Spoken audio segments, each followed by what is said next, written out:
Nah, pemirsa kembali di Alvin and Friends on Location. Namanya sahabat, kalau ngundang temen kan kita nganterin pulang juga. Tapi kali ini bukan pulang. Uncle mau nganterin Fanny Rose ke tempat syuting lokasinya ya, Ibaratnya, lokasi syutingnya. betul sekali. Itu tetap pulang lah. Iya. Di mana aku bekerja itu adalah rumahku. Rumah kedua, ya kan gitu loh. Fan, tadi Uncle sempat ngomong tentang kalau lihat Fanny dari awal segmen 1 sampai 3. Saya melihatnya Fanny sebagai orang yang tegas. Tak tak tak tak tak. Tapi tegas yang beralasan ya. Karena Fanny mendengarkan, Fanny menyimak, dan Fanny punya argumen gitu loh. Yeah. Nah buat aku itu smart ya. Tapi di sisi itu semua, aku melihatnya tadi takut ya di segmen terakhir. Fan, dominan nggak sih? Dominan. Sangat dominan, bukan cuma dominan kelihatannya nih ya. Iya, sebenarnya dominan lebih ke arah kalau aku tahu aku mau apa dan aku yakin aku bisa gitu ya. Kan gini yang dibelajarin dari NLP adalah kita kalau punya dreams kita harus yakin betul bahwa dan kita harus firm bullet gitu ya. Jadi kalau ada orang ngomong, "Oh, lu nggak bisa." Itu buat aku nggak pengen itu mengganggu keyakinanku. Kan aku punya kita selalu punya kalkulasi. We can do this asal kita begini. Orang kadang-kadang ngomong nggak bisa tuh karena mereka nggak tahu hitungan kita apa yang kita punya, modal kita apa. Underestimate orang karena dia nggak tahu. Mungkin dari situ kelihatannya jadi seperti dominan. Padahal sebenarnya nggak. Aku mencoba untuk menjadi yakin dengan apa yang aku inginkan. Mencapai mimpi itu kan harus yakin gitu. Kalau nggak yakin ya gimana sih? Ini dalam gitu. Kerjaan dan mimpi ya. Dalam kerjaan dan mimpi. Kalau untuk kehidupan keluarga? Sama. You have husband, kids gitu di rumah? Iya sama. Kalau dalam sama anak-anak misalnya gitu ya. Kalau sama anak-anak mungkin bukan dominan dalam arti kayak gini enggak. Tapi kalau aku lebih gini, anak-anak punya potensi yang berbeda-beda. Saya nggak pengen mereka itu jadi sama kayak saya enggak. Tapi kalau mereka punya potensi apa, saya lihat saya bisa bantu, support. Tapi kalau jadi ngajarin komitmen. Kalau kamu komit di situ harus 100%. Kalau aku lihat dia mau ini tapi setengah-setengah, oh ya berarti nggak pengen. Ya udah buat seneng-seneng aja. Ya udah gitu. Tapi kalau aku lihat dia kayak misalnya yang besar dulu suka berorganisasi, itu aku support gitu ya. Walaupun pulang malam tetap diomongin pulangnya malam sih, tapi perempuan support, ya. Aku kasih pujian. Iya, Kan anak perempuan. Dia pengen kuliah dulu, tadinya pengen kuliah di luar kota kan. Tapi aku kasih challenge misalnya gini, kamu pengen kuliah atau pengen kuliah di luar kota atau pengen keluar kota aja kayak gitu. Pilih. Iya pilih. Kalau kamu kamu benar-benar pengen kuliah di luar kota, kalau kamu daftar itu ujian negara tuh dan kamu keterimanya memang harus di luar kota tapi universitas negeri, mami antar kamu ke sana. Gitu.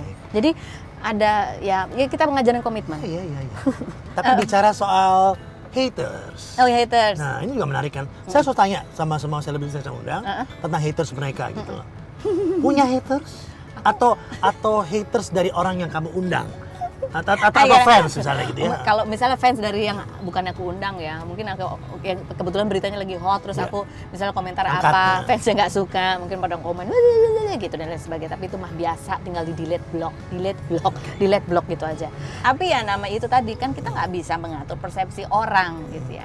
Dulu waktu aku jadi sumber pemberitaan, orang berasumsi aku sudah berbuat kesalahan yang begini segala macam. Itu sempat asli ngerasa takut kayak ketemu orang. Aduh, orang berpikir kayak gitu ya ke aku ya, kayak semua orang adalah pembenci aku. Ternyata setelah kita keluar ketemu sama orang-orang asli gitu ya, mereka kadang-kadang emang kamu punya kasus apa sih, emang ada masalah apa sih gitu. Jadi dunia sosial media itu kadang-kadang cuma segini, tapi di kepala kita tuh jadi seperti besar. Jadi sini otak, mindsetnya yang mesti ini. Iya, dan NLP itu mengatakan bahwa peta di dalam otak kita itu sebenarnya bukan peta yang menggambarkan keseluruhan dunia sesungguhnya, itu kan cuma persepsi kita aja. So don't think about it. Iya, jangan anggap haters itu sesuatu yang besar. Itu paling cuma 1, 2, 3 orang. Just delete block gitu aja. Simple aja. Emang nggak suka ya sudah, biarin aja. Kita nggak bisa ngubah orang jadi suka sama kita. Kita nggak pernah bisa menyenangkan semua orang. Kadang-kadang suka ada yang pengen gini nih. Aduh, aku nggak pengen sengaja datang untuk menjelaskan kayak aku tuh kayak buka ini banget gitu ya. Kayak cari-cari banget sih. Padahal sebenarnya memang semua orang kan pasti butuh suara untuk menyuarakan. They need a place to talk kan? Iya. Ya kan, gitu kan? Sisi mereka tuh kayak apa kan, mereka sebenarnya pengen butuh ngomong. Ada bahkan yang datang karena tahu acaranya live, datang gue khusus klarifikasi. Kenapa? Karena gue tahu acara lo live dan gue bisa ngomong betul-betul tanpa diedit bahwa itu nggak benar gitu. Malah seneng dia. Malah seneng. Ada yang lu tanya ini ya, nanti gue mau jelasin begini. Oke gitu. Ya kita cuma media aja. Ya oke, dia ngomong kayak ini dari sisi dia, tapi kan kita harus dari sisi yang lain seperti apa. Di ujungnya bukan cover both side. bukan Ya. untuk diadu juga, untuk mengatakan bahwa everybody punya sisi pembenaran masing-masing karena mungkin cara melihatnya, sudutnya beda, pengalamannya beda, value-nya beda. Which is itu oke. Kadang-kadang dalam pernikahan orang berantem tapi setelah diwawancara itu Tetap ada value kok. ada value, tapi value yang berbeda. Gitu. Tergantung orang bisa nangkepnya atau enggak ya. Karena selama ini mungkin orang berpikir bahwa yang namanya gossip show ataupun acara-acara yang Cuman mengorek-ngorek aib. ya seringkali yang kita dengar seperti itu kan. Tapi ya monggo silakan ya, tadi Fanny bilang kan. Ya penonton-penonton kita udah cerdas kok ya. Dan kita juga berproses. Saya juga berproses gitu. Saya juga berproses. Terus terang memang berproses. Kadang memang suka jadi kayak lupa bahwa kita harus menggali sesuatu yang bermakna gitu. Walaupun sesuatu yang bermakna itu dibungkus sesuatu yang kelihatannya orang sensasional, tapi di dalamnya tetap ada kok kepedihan manusia, kepedihan, Inilah PR sakit yang hati, paling besar. Inilah homework yang seru ya, buat kita puzzle yang paling yang kita ini kan, Iya. ya kan kalau berhasil dapetnya ya. Betul. Itu kayaknya seneng rasanya banget. beda, Kejujuran, gitu. kejujuran itu kan yang membuat ada maknanya gitu. Seru ya. Mm-mm. Kamu itu ya. Bagi tips and trick untuk pemirsa di rumah siapa tahu ingin jadi presenter kayak Fanny. Oh, presenter. Misalnya Oh. host, anchor. Nah, Jadi presenter sama jadi host kan beda ya. Iya. Kalau orang bilang jadi public speaker harus banyak ngomong. Sebenarnya saya itu orangnya introvert, tidak banyak bercerita kepada orang, itu juga nggak banyak. Jadi siapa aja sebetulnya Google bisa. aja dikit kok tanya terus. Terus dan memang jam terbang itu penting, jam terbang itu penting. Kalau untuk menjadi interviewer, buat saya yang terpenting itu adalah bukan mulut, tetapi telinga. Telinga dan mata. Jadi semua panca indera ini penting karena ya sama pasti Uncle juga sependapat bahwa the story is our narasumber kita. Right, you're right. Kita ingin menggali value dari narasumber kita, bukan tentang kita. Tentang kita mungkin kalau kita diundang di acara yang lain.